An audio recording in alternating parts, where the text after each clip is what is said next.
connecting, slowing down. I think that's a great segue into our final panel that we have, the story we tell.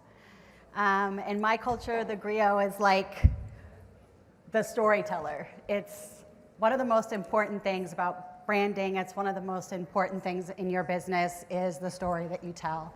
So I'm really excited to introduce the next panel, the storytellers. But before we bring them up, we just want to thank Craft 3, one of our sponsors, for sponsoring these visionaries.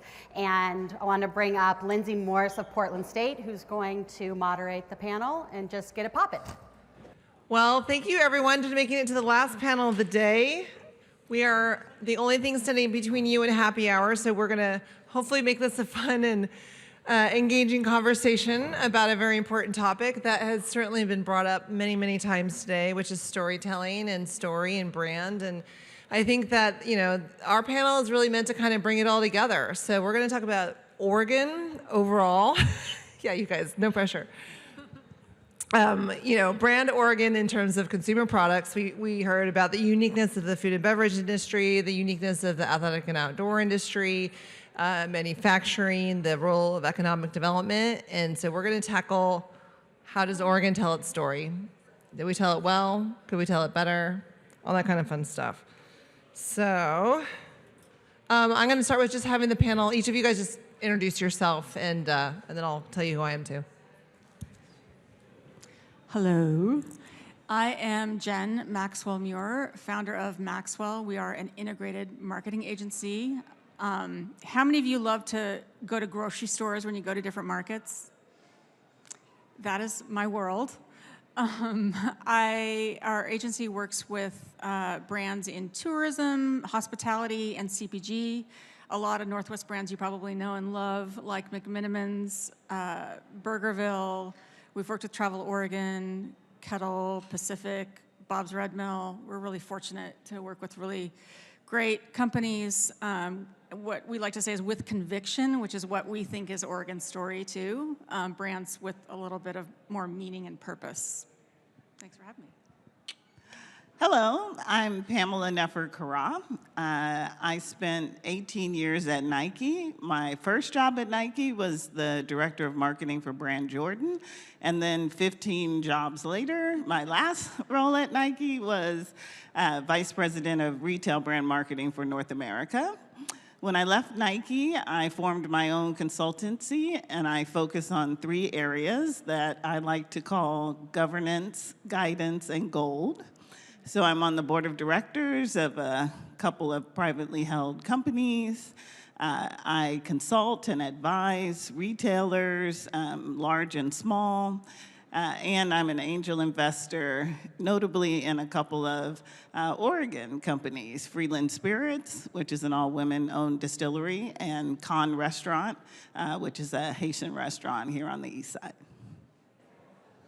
Good afternoon. I'm Ron Khormaei. I'm CEO and founder of Steelport Knife Co., a local premium cutlery company. And my background is I graduated high school in Corvallis, BS, MS, and PhD, all from Oregon State University. So the accent you hear is East Side Corvallis accent, in case you're wondering.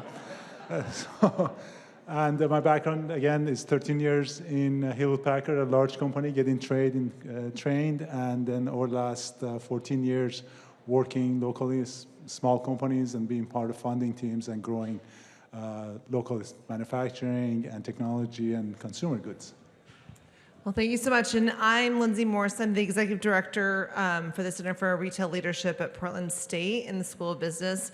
And what our center does is it oversees the 2 industry verticals of the athletic and outdoor industry and the food, beverage, and goods industry for business students that are looking to specialize in those areas, which are very core to brand Oregon in many ways. And those are often, that's a lot of what we've talked about today.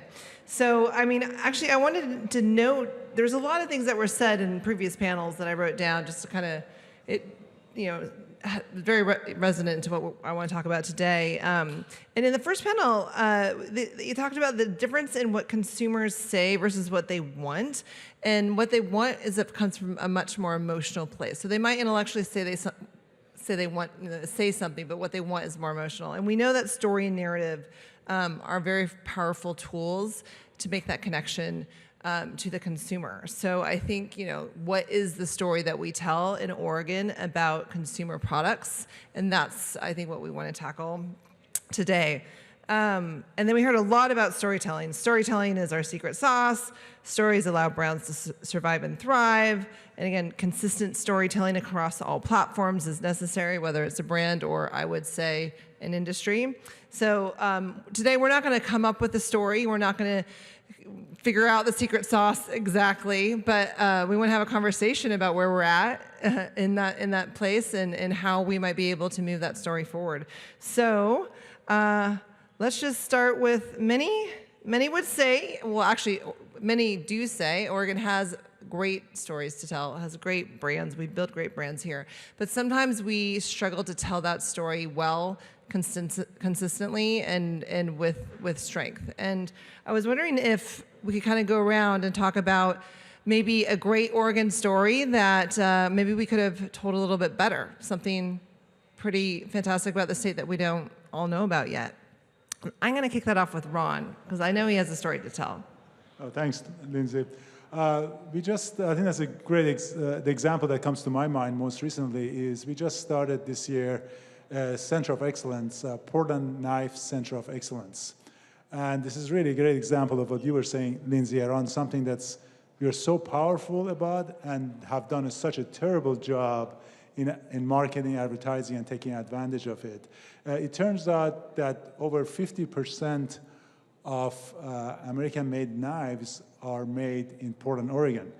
And I'm in a knife business, and I didn't quite internalize that until personally I was in Denver last summer, a year ago, and I was looking at the kitchen display.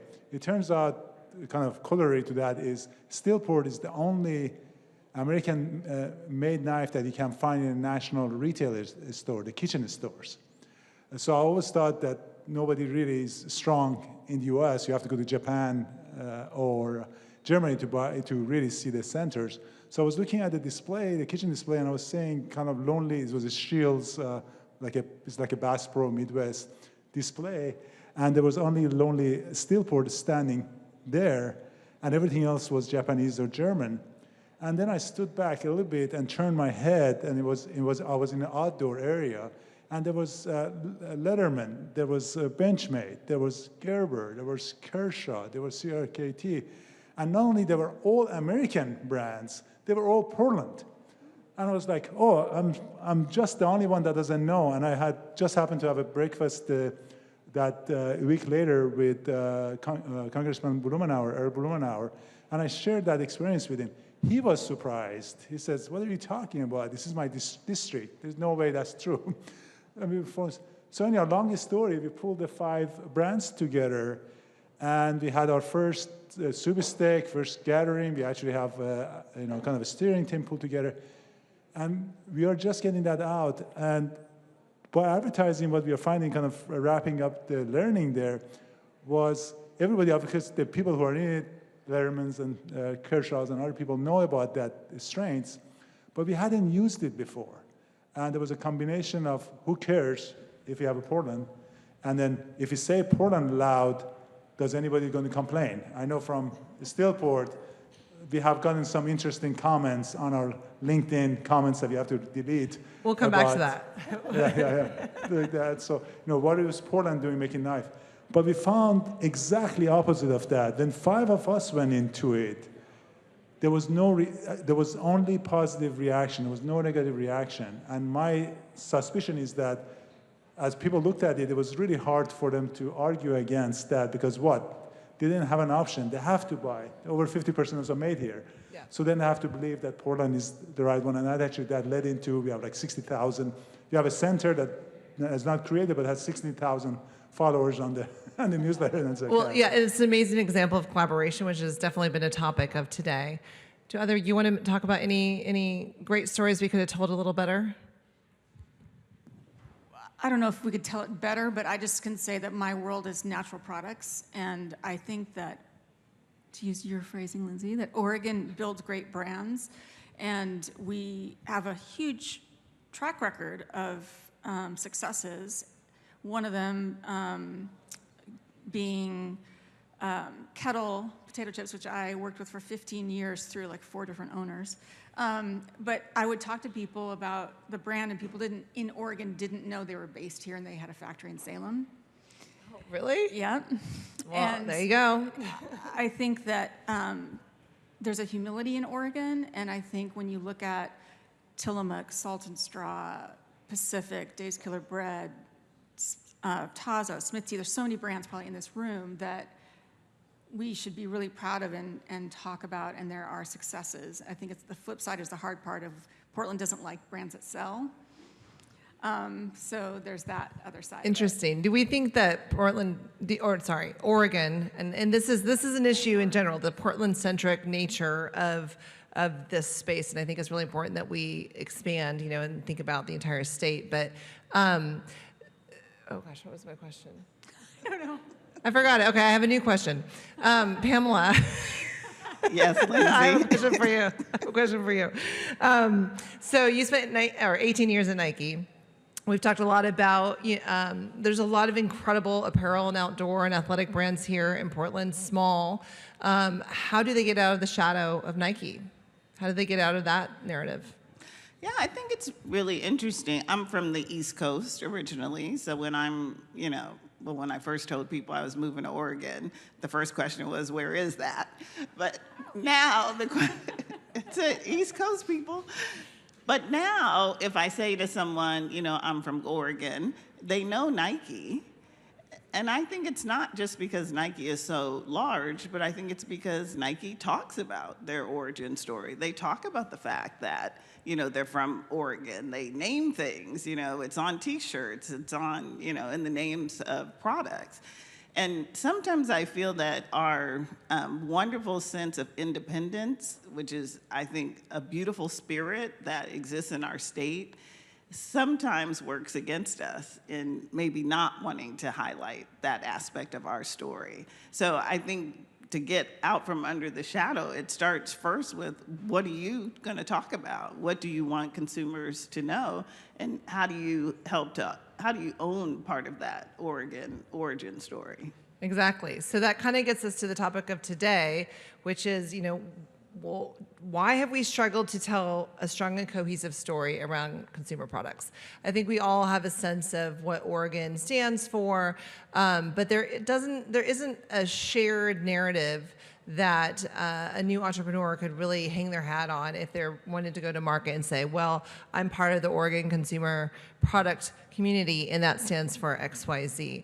And why do you think that is? Because I think we all have a sense, and maybe you guys could talk a little bit about what your idea of what the Oregon, story is.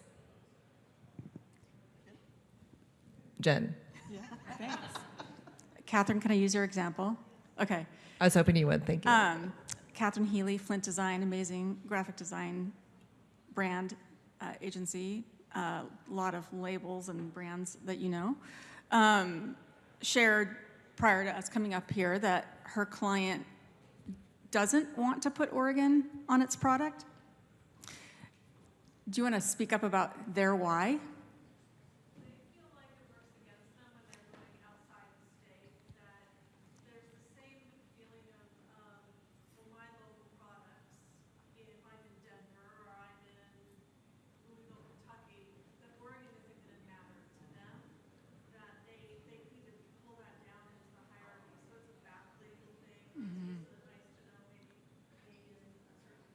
So for those that maybe can't hear quite as well, if I interpreted this properly, is that they don't think it doesn't help them outside of the state of Oregon to have that on there, and could potentially hinder them to some degree. I kind of think that goes against the spirit of co-opetition, which makes Oregon a great place. I'll be transparent and share that I've seen research that says that it may or may not help, like that doesn't really, it's kind of inconclusive. So I think it's a subjective choice. But there's an environment with Gen Z, they want a story, they want a sense of place, they want a founder, they want discovery, and I think that is part of it. And I think personally that Oregon stands for, well, again, my world, CPG, usually natural companies with a strong ethos, maybe a sustainability bent. You've got Bob's Red Mill with employee stock ownership. You've got brands that really are doing things their own independent way. And that's what I think is part of that Oregon story. Pamela and Ron, I'd love your thoughts on that. Yeah, I would add to that list B corporations, also huge here. I mean, ultimately, the only way to change that is to continue to tell the stories. You know, not talking about Oregon is not going to improve, you know, people's impression of Oregon outside of the state. So the consistency that many other panelists talked about is really important, and also being willing to put yourself out there to really own, you know, the fact and redefine what Oregon stands for. We talked a little bit about the national conversation of Oregon, which is not always so positive, but the only way to counter that conversation is for all of us, you know, to begin to tell a different story, the story that we want people to know. And I think I second everything was said earlier. I think there was also mention of the independence. One of our strengths locally, I think was mentioned as independence. That works exactly opposite of if I'm independent, if I have my own ideas, why should I really have that, create that attachment? But there is a very strong catch-22. If we create that and we talk about it, it becomes real. The earlier example with Knife Center, we are seeing that in a very rapid, in the months, I'm used to using years. And the benefits are huge. In our world, people travel to Japan and remain private within this room. I've gotten customers coming and say, oh, I bought a really good knife at Seki City, and they show me the knife. It's just the cheapest knife you could possibly design. But they're extremely proud of it because it came from that city in Japan. So this has a long tail if you talk about it. But they have been around for many decades doing that, so it takes a while. So my takeaway for us is being open to creating that community. Like, you know, we did Knife. We have a lot of great stories. Just as we are starting businesses, look around and seeing what is that community around us that we can create noise around our connection and our strength because of our location. And I'm a faculty member also at Oregon State University, and it's not a question of food and things like that. Oregon State University has one of the strongest programs in AI in the United States. There's like 35 faculty members that are working on AI, and I had a friend that was asking me, do I know any programs in West Coast that have AI program? And I was like, it is right literally in an hour and a half down. So it's not limited to the thing. It goes across everything, maybe in Oregon.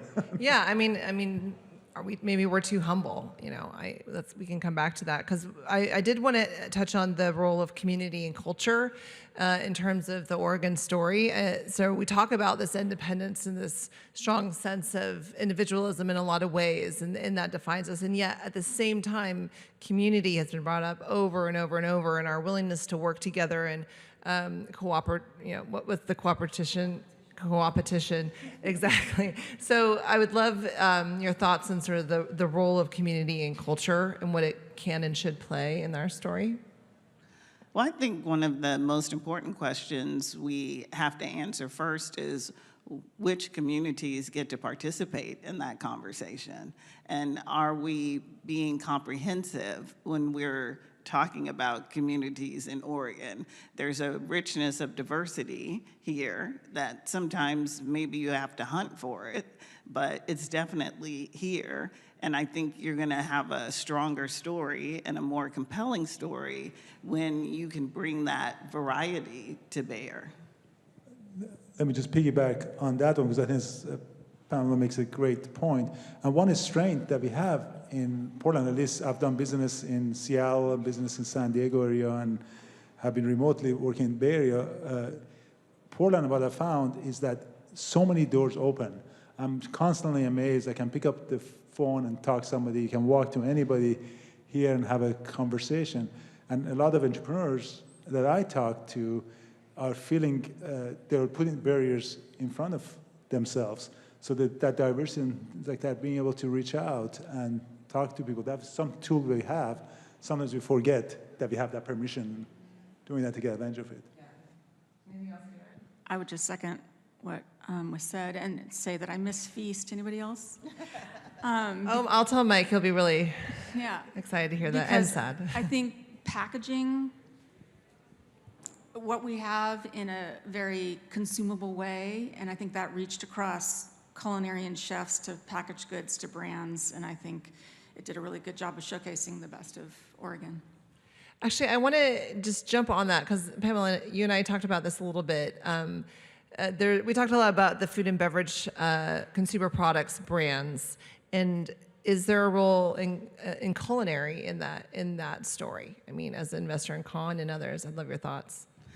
Well, I think one of the things that Oregon and Portland in particular has a story that has been told really well is the food scene. You know, we're known as a foodie town, as a restaurant town, and just the incredible variety that you can find here that, you know, even sometimes much larger cities don't deliver on. And it feels like there's a real opportunity to use the tidal wave of that and connect it to then consumer products, and from there connect it to agriculture, right? It all starts with our bounty, which someone talked about in the earlier panel. So how do we begin to, you know, create these stories that are multi-dimensional? Yeah, it's not just that we have great restaurants. One of the reasons we have great restaurants is because we have great food manufacturers, and we, have, if you look at Freeland Spirits and, where they're getting the rye from, right, to distill the spirit. So I think telling a more comprehensive story makes that story even stronger. Yeah, absolutely. And one of my favorite actually comments that Mike has said in the past is that culinary really is the PR of the food and beverage industry. They do a great job telling their story in a way that sometimes on the product and ingredient side, not as much. And again, we're not going to answer that today, and we'd love your thoughts on that, and hopefully we'll continue this conversation during the happy hour. But something that's come up in previous conversations with many folks in this room is Oregon's ability to build these category redefining brands. So Dave's Killer Bread, Salt and Straw, Rumple. I mean, it's bread, it's a blanket, it's ice cream, and yet we do it so differently, and it really grabs attention. And then there's a shared narrative there, but I don't think we're talking about it. And I wonder, I'd love your thoughts on why do you think that we can redefine categories like that so seamlessly? Well, shout out to the farmer's market. I mean, Dave's Killer Bread as an example, that's where they started. But I think it goes back to that independent spirit of willing to be different. And, I've been working with Dave's Killer Bread for 10 years, and they like to say they woke up a stale category. But what they did, I remember the Dahl family challenged Dave and their development team to make something that the others couldn't. And also, I think the ability to start, somebody said it earlier, I think one of the buyers said, start small and stick to one thing and do it well. And I think Portland and Oregon and the Pacific Northwest, that local bent has a great power to build a base of consumers so that you can go to retailers with this strong following, and they're looking for that too.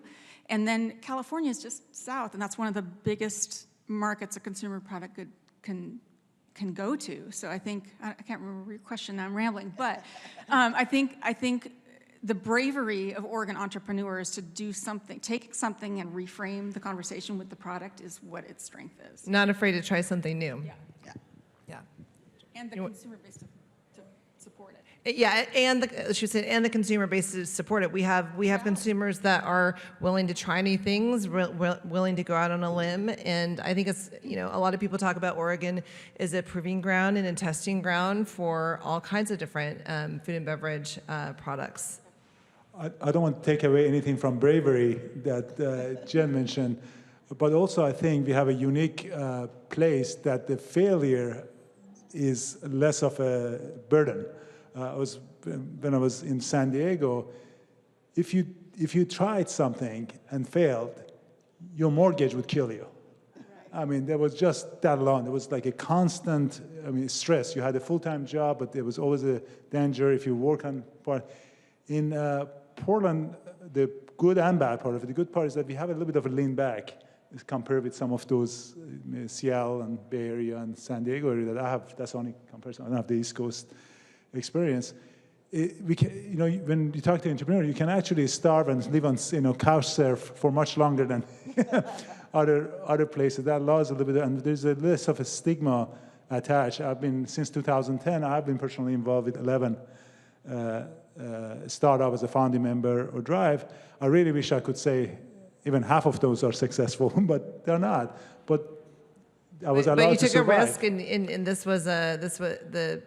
it was able to support that. And the community supported that community stuff and we support a small. If you open up something, I can open up my salsa tomorrow, and I trust a good number of you guys will look at Ron Khormaei's salsa. Just because of the community area, we are at Steelport the first year, we didn't have a reputation, but people walked in and at least gave us a chance to try out. That's very kind of Portland allow it. The downside is that we don't feel the pain to grow too rapidly either. And some people say that that's actually good. Some people say that's not so good. That's why I lived that into the area, because we can actually survive. I know a lot of companies that are on 14th, 15th year and still kind of on that kind of lifestyle, even though their intent is not to be lifestyle. We can actually create that. It's kind of two sides of the same coin. Yeah, and I think that's something up for debate too. I mean, Oregon's getting a lot more expensive and difficult to. It's mortgages are hard if your business doesn't succeed. So I think that's a debate, and this I think it might have been a little bit easier to try and test new things and have them fail. But I guess that's a question to the audience and to the panel as well to think about is with the changing socioeconomic situation, do we have less ability to take risk? And I wonder if that's going to affect our creativity. Just a comment. Which kind of brings us to whenever, telling a good story or developing a story all comes back to the why. Like, why does it matter?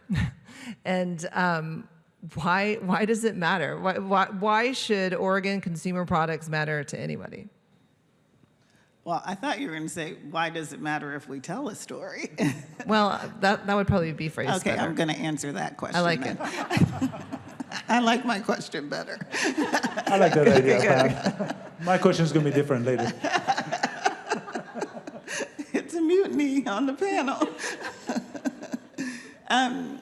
Well, I was just thinking about what Ron just said about growth, right? The reason to come together, the reason to tell our story is to create expansion, is to create growth, is to, continue to evolve and change. And it's only, when you're growing, right, that's when you're better able to try the next thing, to support the next business.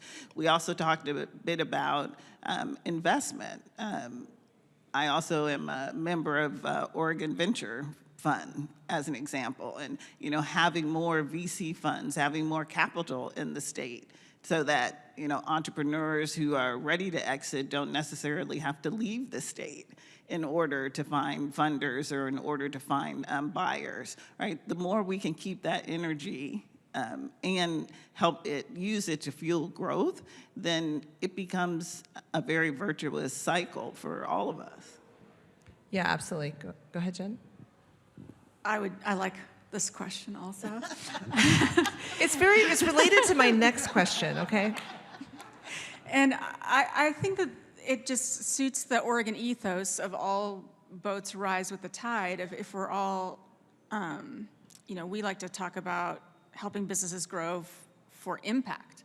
And if we're telling a positive story about Oregon and helping Oregonians succeed, then that helps Oregon.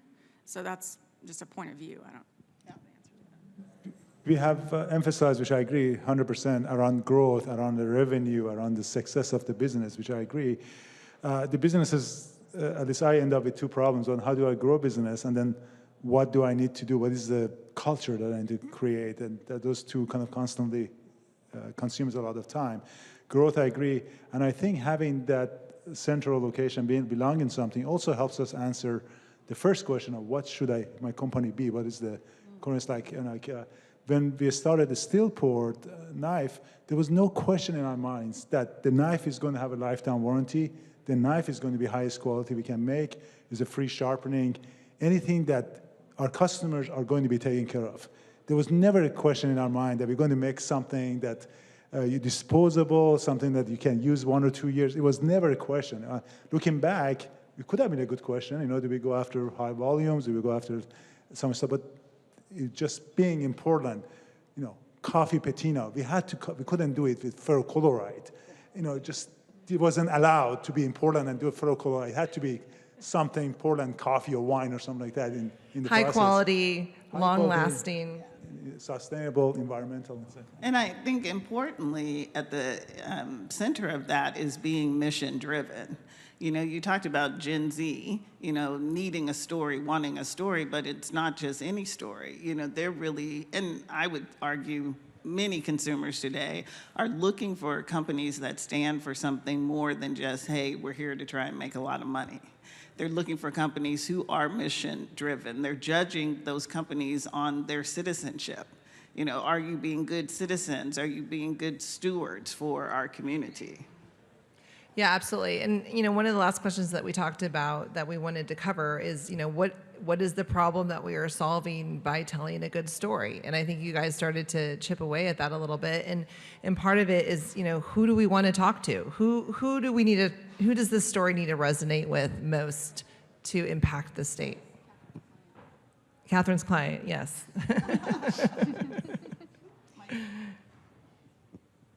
Well, I think everyone in this room that is looking to grow within or outside of Oregon, it's kind of like having each other's back. So what is the unifying story? I don't think we solved that or anything. Oh, no, we haven't solved it. But I guess maybe it's a pride of place.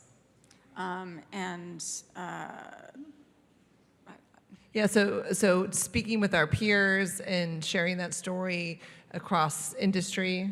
That if you are on a New York press tour or something, that you proudly say you're from Oregon and not shy from being from here if you're concerned about the reality. And I think brands like Salt and Straw and even Dave's Killer Bread, even though they're now national, they still talk about the Oregon bakery and what they do there too. So I don't know. Yeah, go ahead. Yeah, doesn't everyone need to hear it? It would be interesting. There's also a conversation because we talk, maybe it resonates with Oregonians across state lines, internationally. Are we looking for investors? Are we looking for businesses to come here? Yes. Who are we talking to, and what do we want them to do? Yeah. At the end of the day, yes, everyone needs to hear that story. It would be great if we could, reach into our magic hat and figure out how you prioritize those audiences, which is always the harder conversation.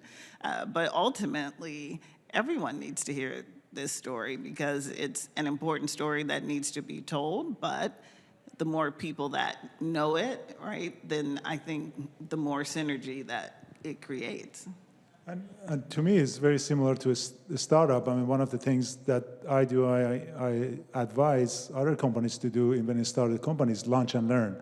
I'm a big believer that you can't sit down and plan what your product going to be for next 2 years. You have to get in the market, let the customer, whatever you assume is going to be difficult, it's not going to be difficult.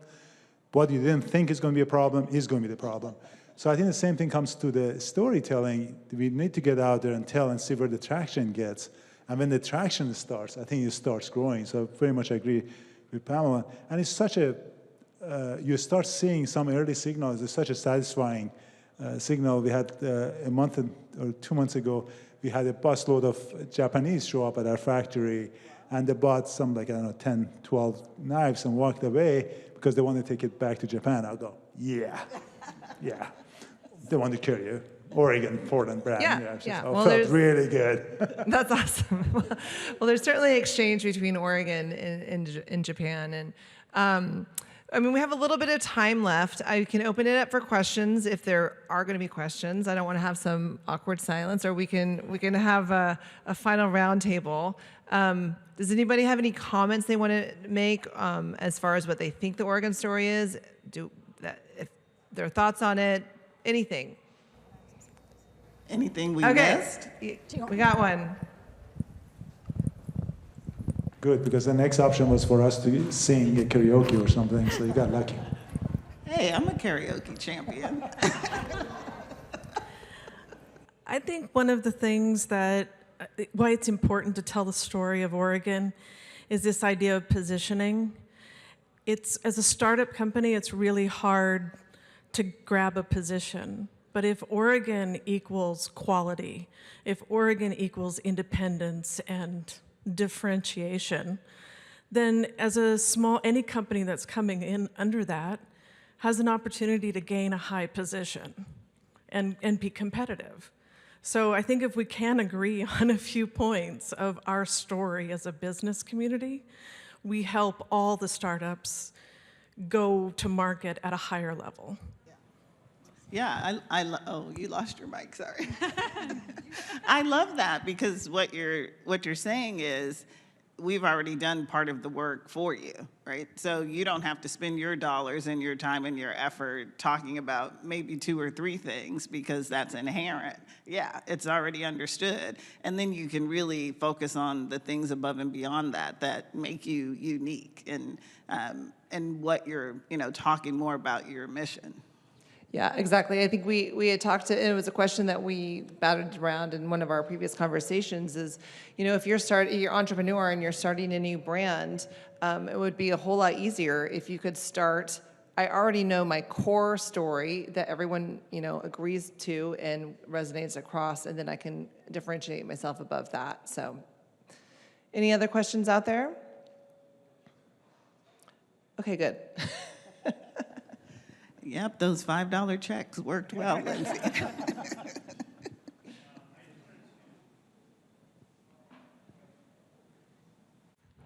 Hello. I just wanted to reaffirm some of the reasons why we tell a story about this place, this special place. Oftentimes, I think when people choose to move to Oregon, like my wife and I did 14 years ago, from Chicago, it's because it was already a precedence for quality, for makers, and for a curious public that is accepting of new things. We opened a restaurant that celebrated foods that most people can't find on a map. And we never would have done that in 2010, 2012 in Chicago, because that restaurant industry at that time wasn't ready for it. But Portland was. And Portland was because it already had set a precedent with other pioneers that are stalwarts in the industry.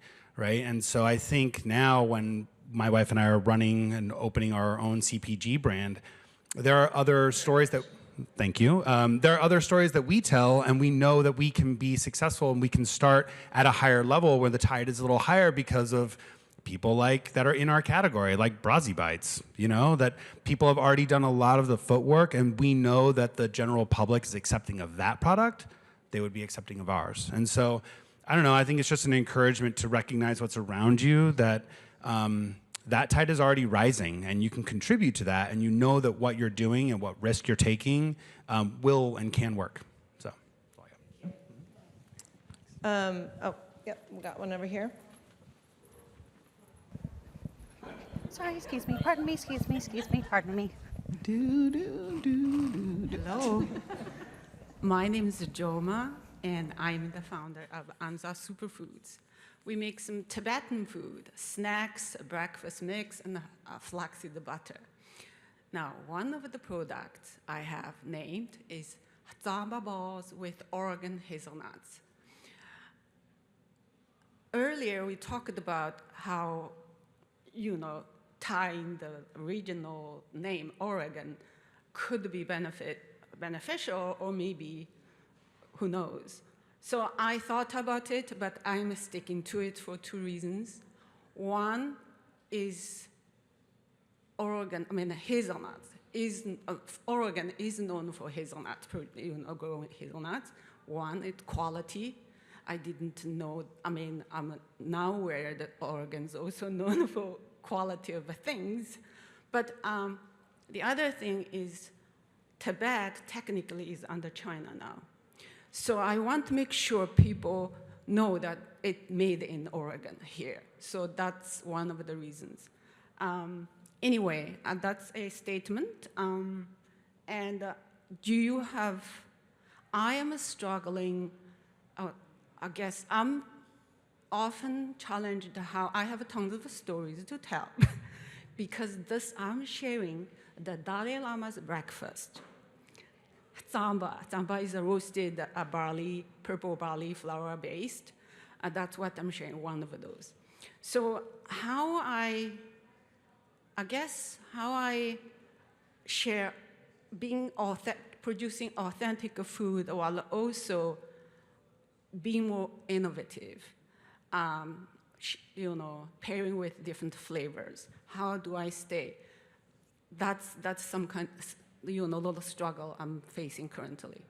Any thoughts? Thank you.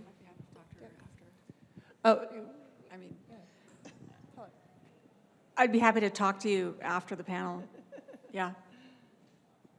So I just do a general comment, and we talk about authenticity like it's something third party and is designed by somebody. To me, authenticity means being true to what you're trying to deliver. And you're describing food that you believe in is a unique experience by you, and I encourage you to go with that heart, and that becomes authentic to you. And I think Portland, we're talking about the food scene. We are not greatest food scene because we make better New York pizza than New York. We are not greatest barbecue place because we make a better barbecue than Texas. We have some great places. One of my favorite restaurants, I have too many favorite restaurants, that's a problem. But like is Im, how do you get a barbecue covered with Thai food? And it's like, that's what makes Portland unique. And I think you have a great example of, we have an environment that allows you to do that. And I think that's where examples of all the products, the examples I look at is the environment that has allowed Dave Killerbert to do a stuff, Steelport to introduce a knife that wasn't introduced before, and Ken Kellerchip to create something. And you have that permission because of Oregon, because of Portland. Take advantage of it. Well, I think we can all agree that Oregon does have an incredible story to tell. I know that we're all working towards defining what that is and finding a way to socialize that and collaborate so that we can leverage it to grow these businesses and all the businesses that Built represents. So I thought we could just close it out in our last minute with 2 words that mean Oregon consumer products to you. You get 2. This is a new question you're throwing in, so that's what you get, Pam, for making up your own question. So the question I interpreted is where do I come from and how old I am, but yeah. No, the 2 things that comes to Oregon, at least for me in the industries I am in, is quality, which to me is sustainability, is reliance and going for it. And the second one comes in is uniqueness. This is not the quality and uniqueness, kind of everything that come to me that stands out, really stands out for those 2. Thank you. I know we have a runaway moderator here, making up questions on the spot. Oh, come on. We talked about it. My 2 words would be naturally amazing. Yeah. I'm in marketing. Can't help it. That's great. That's great. Thank you. And I'm a rule breaker, and I'm going to use 3, which is brands with conviction. That's okay. The width doesn't count. Brands with conviction, quality and uniqueness, and naturally amazing. Naturally amazing. Well, thank you guys so much. I hope this spurs some conversation about the story that we want and can tell. And I look forward to having a beer with all of you. Thank you.